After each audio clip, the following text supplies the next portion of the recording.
Okay, so it's the first Tuesday of training, and we're here with Tim. He's very kindly come in nice and early to give us some time to chat to him. So last season, we had the highest ever club position in the non-league pyramid, the highest ever club points total, the highest ever league average attendance of 765. Fantastic season, Tim. So what were your thoughts and hopes about the close season? I think going into the close season, there was clearly and quite publicly a bit of uncertainty about where we were kind of setting ourselves up for this coming season. We were riding the crest of a wave, obviously having, like you say, broken so many records and done so well with highest finish and things like that. So it was really positive in many ways going into the close season. Like I say, a little bit of uncertainty going into it as well, but. The aim at that point was to retain as many of the squad as possible, especially that core who did so well in those last sort of 16, 17 games, and give ourselves something to look forward to for this season. So what happened about the budget?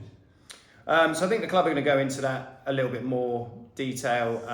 Yes, the budget's been reduced. It has been reduced. Right? Yeah, it's been reduced. I sat down with Jimmy and Lee and we went through it, and the reasons it's been reduced are all very valid reasons, and they'll go through it more in the fans forum. So I don't want to go into too much detail, but it has made my life a little bit trickier, shall we say, with others seemingly increasing budgets, having endless budgets in this league. So it's meant we've had to approach the summer in a slightly different way, but we really were keen to try and nail down that core of players who did so well last year, and we've just about achieved that. There's a couple that may have slipped away, unfortunately, but in the main, I kept the core of that squad. Were you surprised at the number who've left?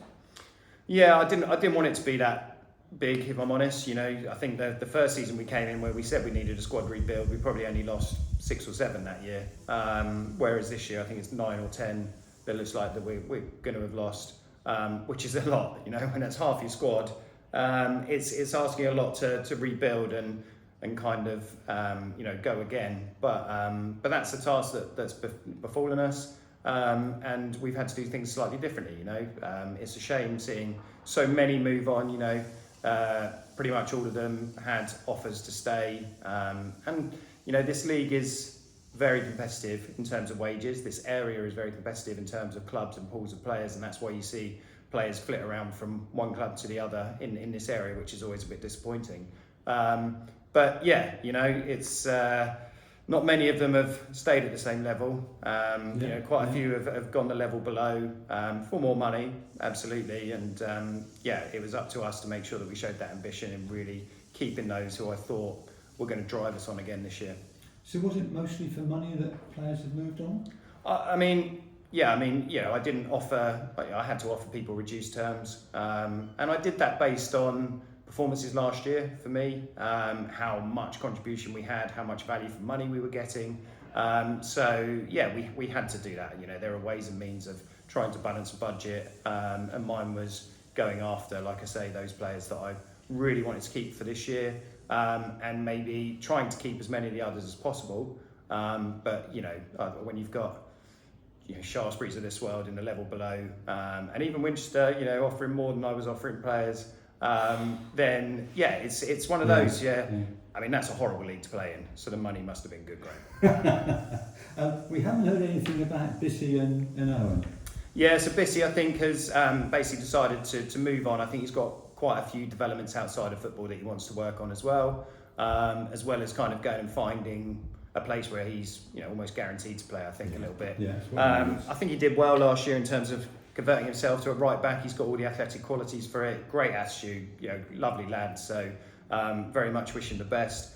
Owen, slightly more strange in terms of made him a really good offer, and he basically was telling me constantly that he wanted to wait till the start of pre-season to make a decision, and obviously clubs are keen to do their business before that, and as far as I'm aware, he hasn't signed anywhere else yet.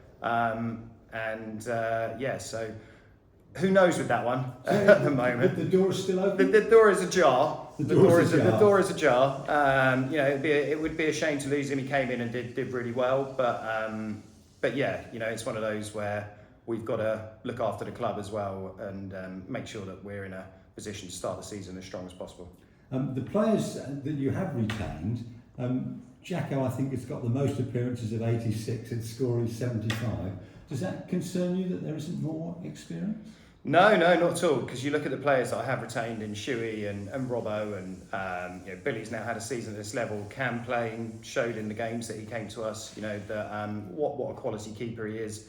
I'll try and go through them all and not forget anyone. But Drew and Cam, I know I can put my hat on them. Drew's had a couple of seasons at this level now. Cam obviously got stronger as the season went on. Fletch is massive at this level, and again, I think we both kind of agreed that he's not quite maybe ready for the step up yet, but he will be, and he will play levels higher than this because he's got so much quality as well. So I'm not concerned in terms of the ones that we've retained.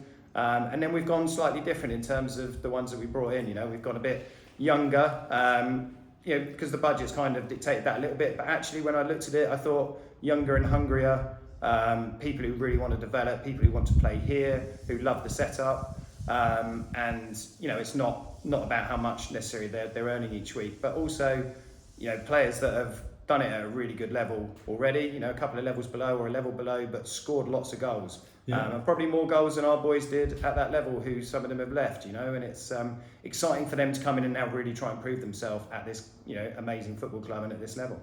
We only scored 49 league goals last year. I think there were only 4 clubs scored fewer. So that's really key to find guys that know where the net is.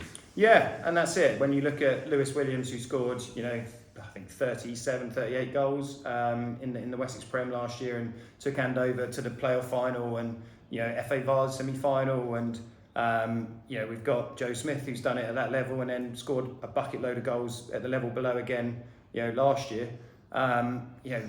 These are goals that we're bringing in potentially, lots of them. Joe Ryan, we know what he can do.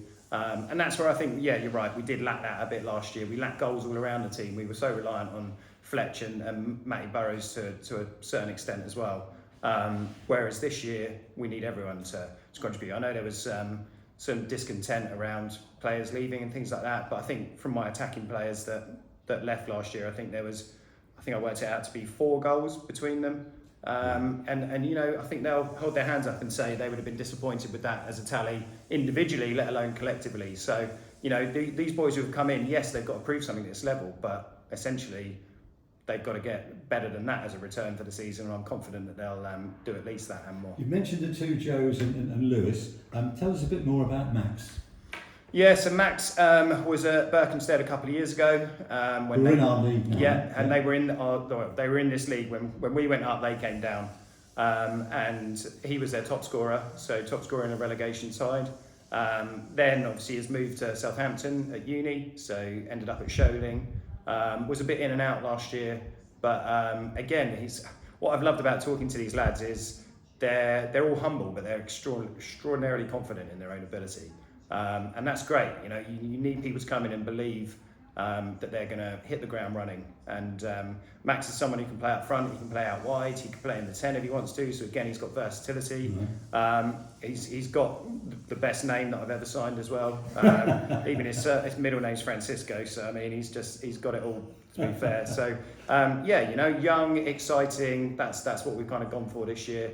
And Josh McCoy. And Josh, yes, come on, tell us more. Yeah, it's one of those where it kind of came up a little bit in conversation that he'd had a couple of offers at the level above, and Weymouth were fairly keen to sign him again, as far as I'm aware. So, but he wanted to stay a little bit more local to where he was. Likes the setup. Obviously knows people like Josh Carmichael, having played with him already. Yeah. And for me, having lost a few experienced heads and brought in so many young ones, bringing in someone who is a bit more experienced, who's done it at a great level as well, and can come in and really kind of help set those standards along with the Robbos and the Jackos and the Shueys and the Fletches and all that of the world. Having lost Harvey and having lost Matty Burrows, it meant that there was a little bit more in the budget than probably I'd anticipated. So I was able to kind of, he hasn't come in on big money, I'll tell you that much for nothing, but he will come in as someone who can help drive us forward. So 9 players remained. You've signed 5. By my maths, that's Probably 14. It's not enough, is it? No. I just don't want to sign myself on, Graham. To be honest. No, nor do we, Tim. No, thank you very much. Well, I mean, there's another one being announced tonight. Oh, good. So that's good. So that'll take us up to 15. And then we've kind of done our due diligence over the close season with some of the boys who are coming in for pre-season with us. You often have trialists in, and some of them can come in and disappoint a little bit. Or we've done quite a lot of background research on those who are coming in. So I'm confident that we'll pluck a couple out from that. I think if I can get 17 signed on, and then we've got your Finn Richardsons of the world, you've got your Cass White, and there's a couple of others in the academy that can make that step up. Then that's where we're going to start using them as well. And actually running with a slightly smaller squad, but like I say, a younger squad and a hungrier squad is something that I'm more than prepared to do. And we can always dip into Bournemouth and the Southamptons of this world as well.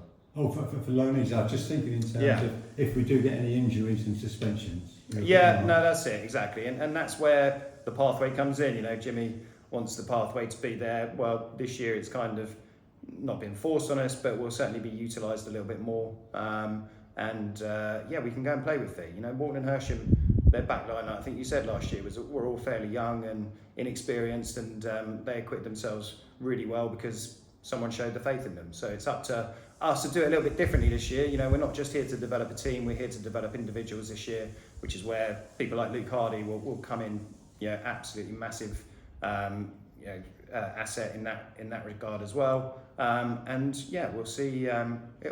It'll be exciting. It'll be uncertain slightly, but it'll certainly be exciting. You mentioned Luke. Can I ask you about the management team? You've reduced it with Chris going.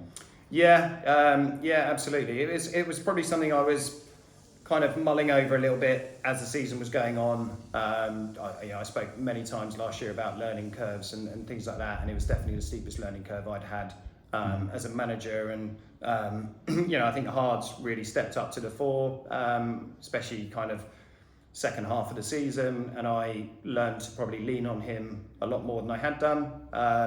It just came to it that I thought it was time for us to change the kind of direction we were going as a management team as well, trim it down a little bit so we had maybe slightly less voices. And for me, I've been nothing but impressed with Hard since he's come in. He's got all the badges. He's got a good way with the lads, so he steps into that assistant manager role well in that respect as well. He's got their respect. He's got my respect, and so it's exciting. Looking forward to being a lot closer with him and talking more tactical and all the training stuff with him as well. So exciting to have him step up. Excellent. And the pre-season games starting Thursday week. Pleased with those?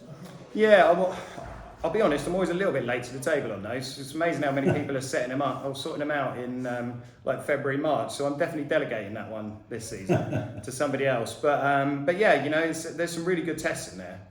As much as people probably want that big name, and sometimes they can be a bit false. So to get teams that are in and around us, a couple obviously levels below, but Verwood and Christchurch are great fixtures for us to fulfil each year. And then having Salisbury and people like Bognor and Bishop's Cleeve as well, who are... So why Bishop's? That's a long way for them to come, isn't it? Yeah, I think their manager, Collie, knows Mace really well. He used to play for Mace. So just rang me out of the blue, basically. And we were obviously looking for the 2nd of August, and he just said they fancied a trip to the seaside. He brings some great steaks down with him every time he comes down, so we'll look for... That was another reason to do it. It was one of those where they were looking for a bit of a... And they were third in Division 1 last year. Exactly, and they'll be ambitious again next year. Looking at that league, I think it's a lot more open this year because there's a few with money in that league, but I think with the travelling and stuff, that's very open. So that'll be a good test for us. Last friendly as well before we kick off. So nice to have another one at home as well with the pitch being worked on. So I'm happy with the pre-season schedule. 7 friendlies is always ideal for me, and that's what we've got. And 3 at home, so should be good. So come along to those. We've got the fans forum on the 6th of August, I think. Is there any chance of an open training session? Oh, I'd like to. Yeah, no, definitely. I think that would be. Yeah, why not? That's a good idea, Graham.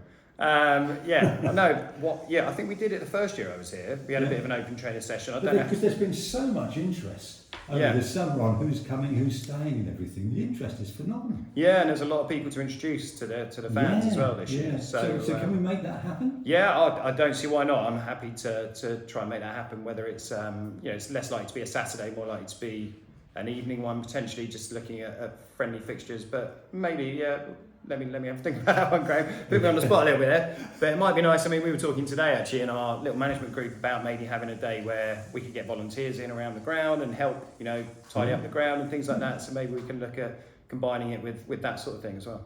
Okay, that's on film, so we'll keep them to that, Kieran. Absolutely. So Tim, as always, thanks ever so much for your honesty and your candour. Thank you.